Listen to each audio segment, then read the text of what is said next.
In today's true 911 calls, a man shot and dismembered the body of his wife, a boy's leg severed by train, an 8-year-old boy saves his little brother from kidnapping, a heroic toddler saves his mom. At around 2:45 a.m. on Friday, November 7th, a Tennessee man, later identified as Joseph Parker, called 911, claiming to have murdered his wife with a .38 caliber handgun on their 12th wedding anniversary. In the chilling 911 tape, in a soft, matter-of-fact voice, Joseph thoroughly describes his gruesome crime to the emergency operator. 911 location of your emergency. Yes. You're in Springfield? Yes, Springfield, Tennessee. It's right behind Oakland Farms. Okay, what's going on? All right, this is what's happened. I've been married 12 years. On the 4th, which would have been 2 nights ago at 4 a.m., I shot my wife in the temple of her head. I thought I killed her. And I put her in the freezer out in the garage. Well, I checked on her tonight, and she's not dead. She's got a big hole in the temple of her head, and to get her body moved around in there, I think I broke her wrist. You know, she was frozen from being in the thing. She's been in the thing 48 hours now.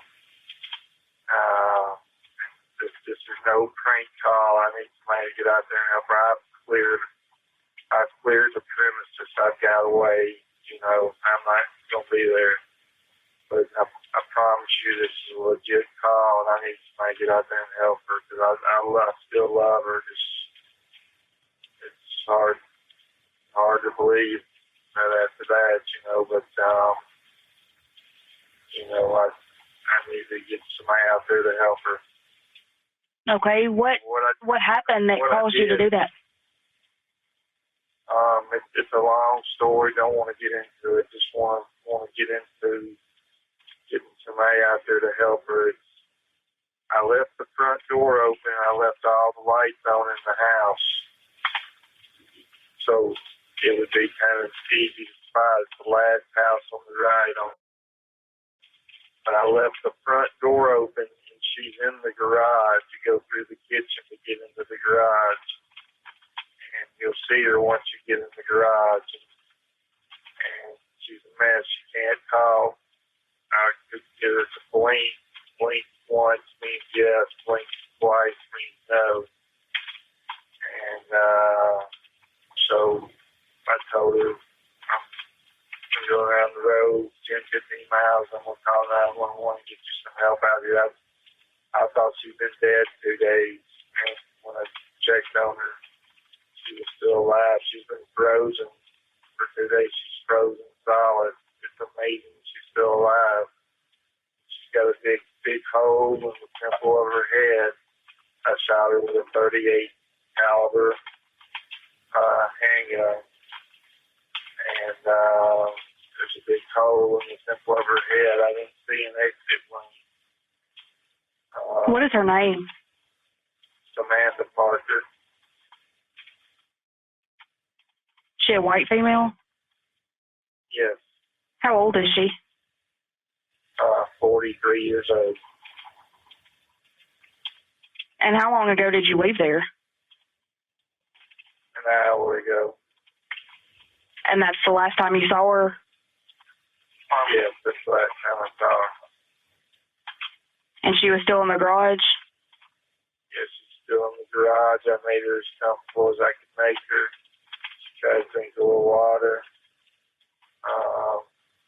She's in bad shape. Really need to get somebody out there to help her. Okay, what is your name?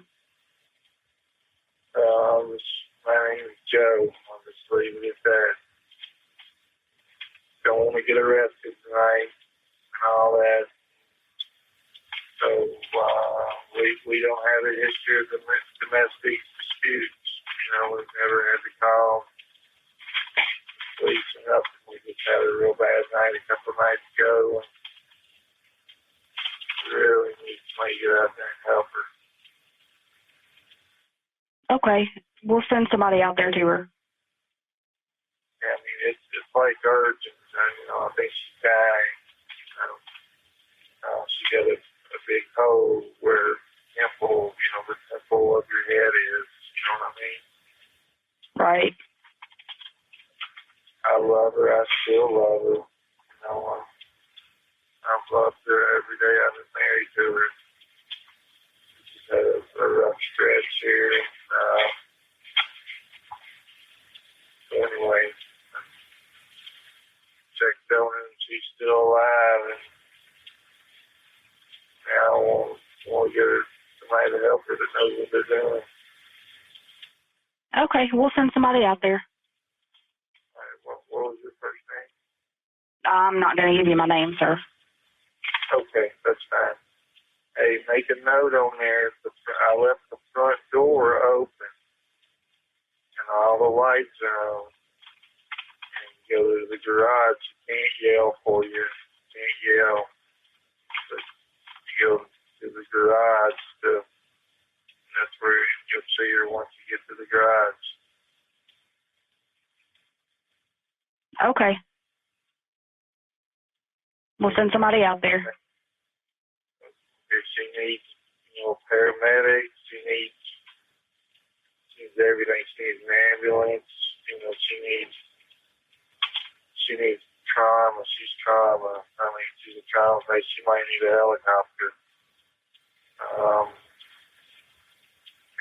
So please get somebody to her. Okay. Okay.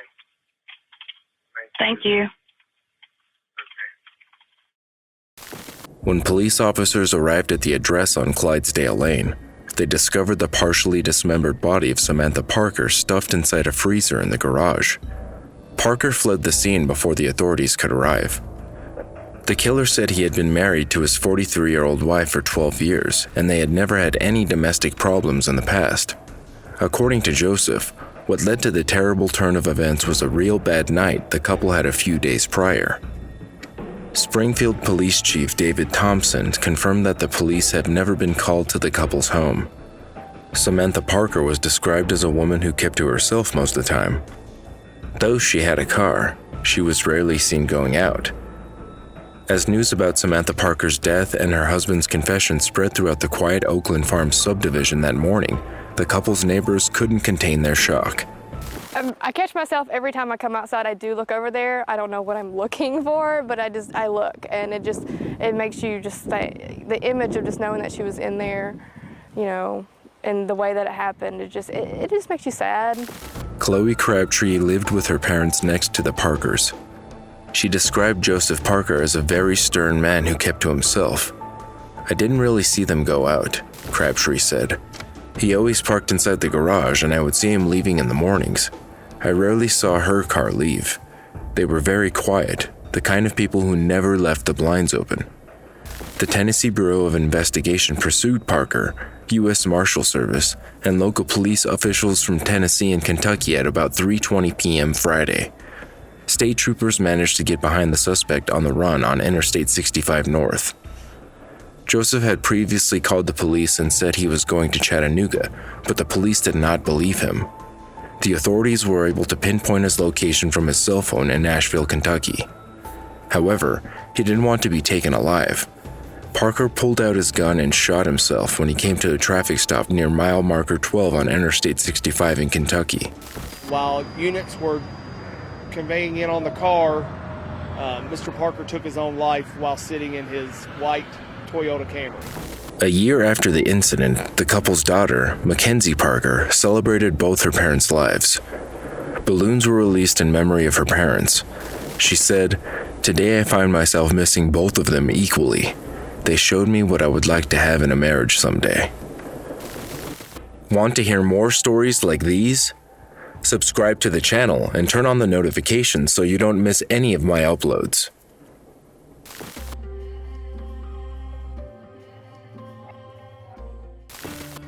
10-year-old Jahmee Harris, along with other children, played near Hampton train tracks on October 12, 2012, when a tragic accident occurred. Eyewitness James Slater immediately called 911 to report the horrific scene. 911, where's your emergency? I called yesterday about a bunch of kids jumping on a moving train at the dead end of Bellwood, and they're back today doing it again. And the train's moving now? The train's moving, and the kids are jumping and hanging on the ladders. Okay, what's the 100 block there on Bellwood? Do you know it? The what? The 100 block on Bellwood? It's Bellwood and Tyler at the dead end. All right, tell me what the children look like.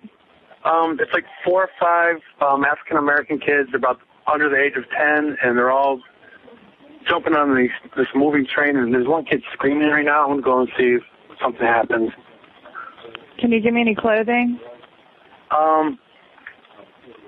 They're all up behind the bushes up by the train now, so I can't really see them. I hear one kid screaming, though. I should probably go check.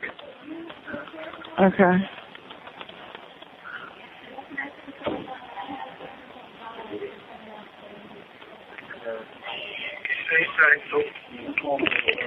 Yeah, that's a better description than my address.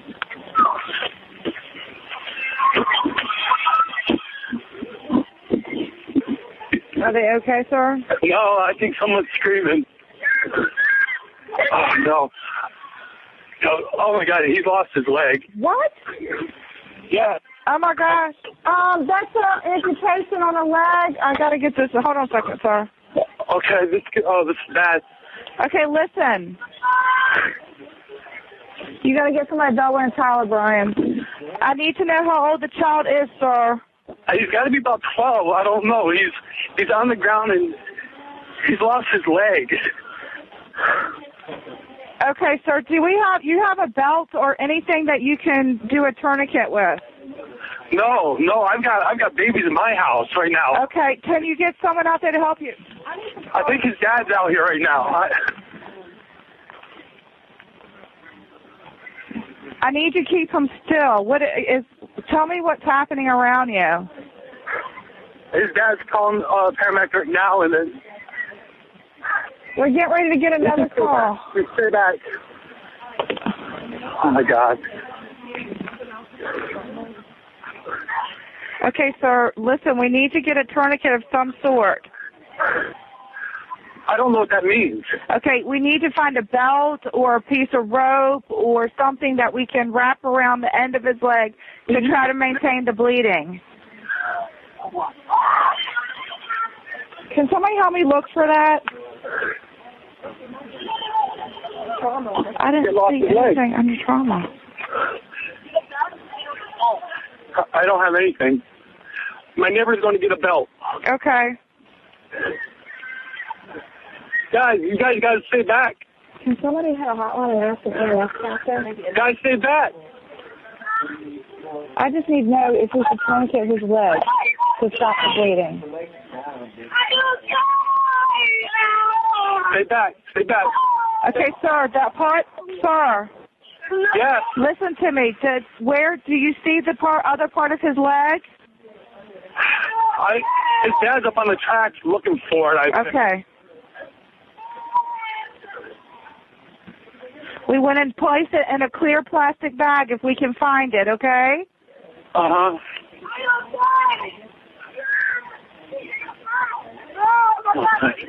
Okay, we need to try to calm the other kids down if we can, okay? I'm trying to get all these kids Okay. out, but they come back. And we also would like to get a blanket and try to keep them from going into shock.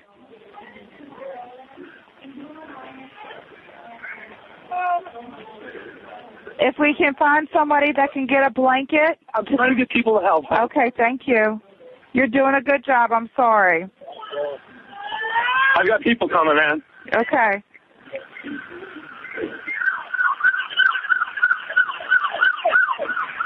That's the medic coming now, right? Yep. Okay.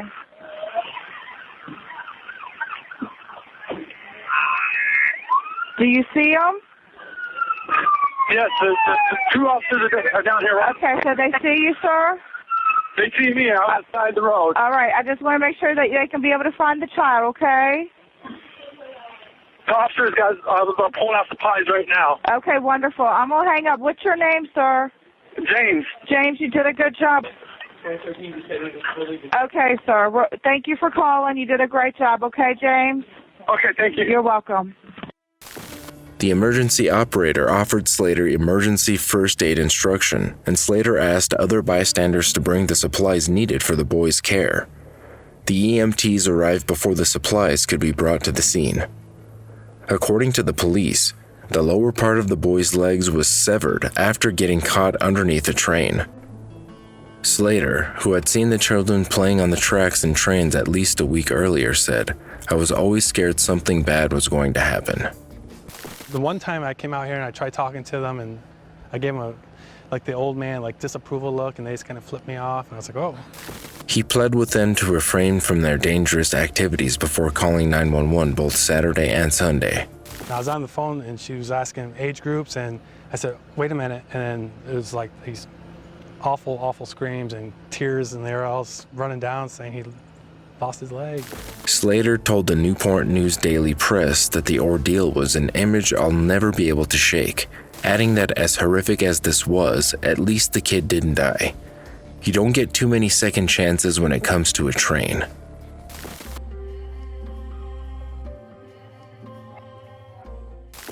In August 2016, an 8-year-old boy called 911 after a woman attempted to kidnap his 2-year-old brother in Glendale. While the boy's mother initially called the police, the dispatcher asked the woman to pass the phone on to her older son. The boy was up to the task and described in great detail what happened at the scene to the 911 dispatcher. The Glendale Police Department released the recording of the child's call. Kidnap this communications, Lewis. Hello, hi. I need the police, please. Okay, what happened? Somebody wants to steal my son. Somebody what? Someone steal my son. What did they steal? From the school. From the John Marshall School. Okay, who else is with you?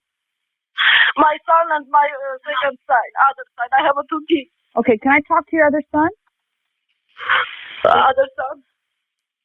Hello? Yeah, hi, what happened? It didn't happen to me. It happened to my little brother. Okay, what happened? When we were walking, one little homeless just said, "You have a..." Not homeless, no. They were inside. No, it was a guy and he had long hair. Uh-huh. He said, "You have a beautiful kid." And then she was walking, sneaking past us. She was trying to get the baby out of her hands. Okay, hold on. Someone tried to steal your brother? My mom said, "Excuse me?" Someone tried to take your little brother? Yeah. Yeah. Okay, who else is with you? Who else can I talk to there? She holds him, and then she hit my mom. Okay. And then I said, "Let my brother go," very strongly, and I pushed my little brother so strong that I hit her on her finger, and her finger let go, and then she ran, and she put her speed 100%. Okay, did she? Where's your little brother right now? Yeah. Over here, he's with me. Okay. What did this person have a car? Yes. What kind of car? What? What kind of car did this person drive? He drives a gray car. It's a silver car, right? Yeah, small gray car. Okay, your brother's with you right now, right? How old are you?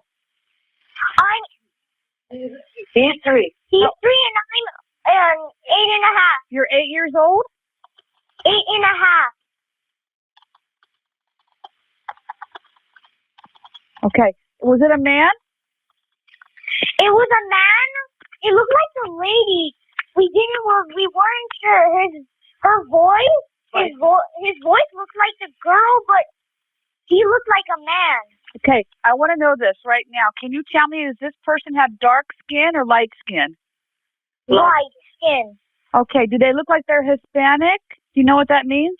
No. He's talking English. Okay. Do you know on that silver car, hon? Can you tell me, was the car, how many doors did the car have on it? We didn't see which car it was, but we know the color and how speed it was. Okay.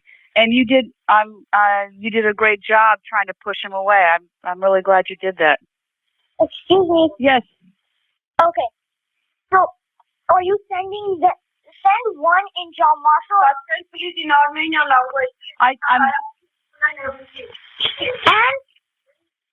send one at John Marshall so they can look after a guard. Yeah, John we're gonna Marshall. look. We're gonna keep a lookout.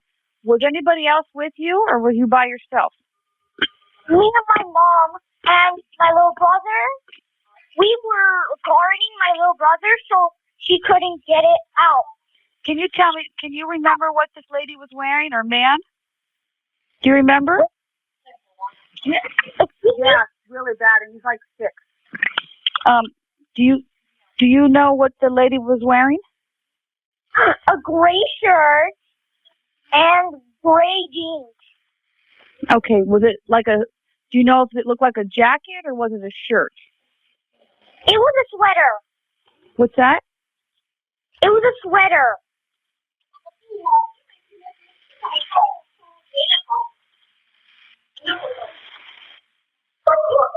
Okay.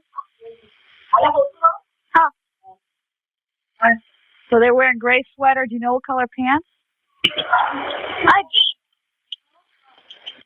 Okay. The unidentified boy was with his brother at John Marshall Elementary School. The suspect, later identified as Lisa A. Arnold, allegedly approached the family and attempted to kidnap the younger boy. Their mother came and intervened before the child could be taken. This was not Arnold's first attempt at kidnapping. Just 20 minutes before the incident at the school, a mother was taking a walk with her infant, who was in a stroller, when what appeared to be the same attacker approached the pair and grabbed the child out of the stroller. Neighbors were shocked to hear about Lisa's attempted kidnapping. That's still surprising from what she exudes from the outside. She seemed like a nice woman? Yeah, she did. She was always very nice. I got goosebumps, like in the same building and this many years, you would never expect anything. Arnold's attempts to kidnap the child were unsuccessful. The mother intervened and saved her son. 2 days later, the woman was arrested.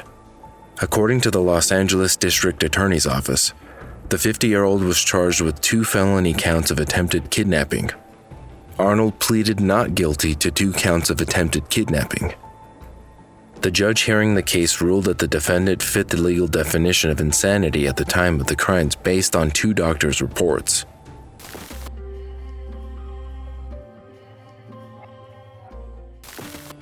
A 3-year-old saved his mom and called the police after learning to be a rescuer from a YouTube cartoon. In November 2021, Kaylee tumbled down steps at the family home in Sandwell, England, and was drifting in and out of consciousness. Thomas Boffey dialed 999, reporting that his mom had fallen down a flight of stairs. The little hero managed to tell the operators, "Mummy fell upstairs," before mounting an escape over the stairgate with a chair and rummaging through the pushchair for house keys. Hello? Is your mummy there? Yes, Is your mummy okay? no. Is your mummy hurt? Yes. She's hurt. Mommy fell upstairs. My name's Morgan. What's your name? What's your name? Thomas.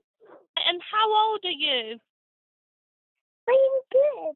Are you 2 or are you 3? 3. 3. And are you able to walk up the stairs to your mummy? Can you walk up the stairs to mummy or not? Yes. Can I speak to mummy? To please. I fell down. You've fallen down the stairs?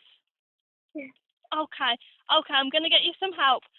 And where is it hurting? My back. Your back. You found Your children. my son. Yes. Oh God. Okay, it's okay. Don't move. Don't move. Don't move. I'm gonna get you some help. We're on the way to you. Don't move. You're a good boy, Colin. You're a good boy. Very good. Hold her hand, please. Don't climb over Mummy. I'm gonna be sweet. Can you hear me? Yeah. Hold Mummy's hand for me. Okay. Okay, and we're gonna get an ambulance to you. Do you know what an ambulance is? No, talking to you. Do you know with flashing lights? Yeah, my house. They're gonna listen. They're gonna come to the door, and you're gonna open the door for Mummy. Okay? Thomas, are you holding Mummy's hand? Mummy, Can you hold Mummy's hand for me? And you've got to stay there next to Mummy. You can't move, okay? You can't move from Mummy. I'm proud of Thomas.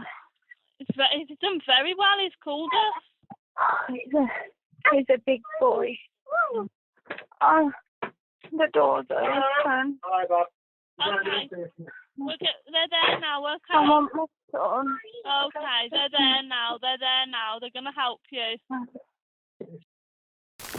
Kaylee and her son were alone in their house when little Tommy had a toilet accident. When she went up the stairs to get him some clean clothes, she was overcome by stomach pain from her hernia and an enlarged spleen. The toddler knew how to call 999 because he had watched RoboCar Polly, a South Korean-inspired series that teaches children how to respond when faced with an emergency. Kaylee had seen the animated kids show advertised on the streaming site while watching something else, so she put them on for her son. The mom of two was taken to Russell's Hall Hospital for x-rays, and it was found she damaged her knee, ankle, shoulder, and hip during the fall. She wants to share the story to urge other parents to teach their children what to do in an emergency. She said, "It's important to show them stuff like that so they can understand what numbers are and call for help." I was absolutely shocked of how a 3-year-old can manage to phone for help and ask for the right help. And I was amazed how he climbed over the fence, or the gate, how he opened my front door, and how he says, Mommy won't wake up. And he understood that Mommy was in danger. And there says not many children his age would understand that. And that says he's one very brave boy, and he's basically like a superhero. Morgan, an operator who takes 999 and non-emergency 101 calls, was praised for the care and compassion she offered Thomas. Head of Force Contact Andy Beard said the call handler Morgan did well to keep the boy calm, build a rapport, and glean important information about what had happened. He said, the boy was clearly confused and worried, but he'd done brilliantly at such a young age to know that if you dial 999, we are here to help. Don't forget to like this video if you found it interesting, and subscribe to join us in the next episode of True 911.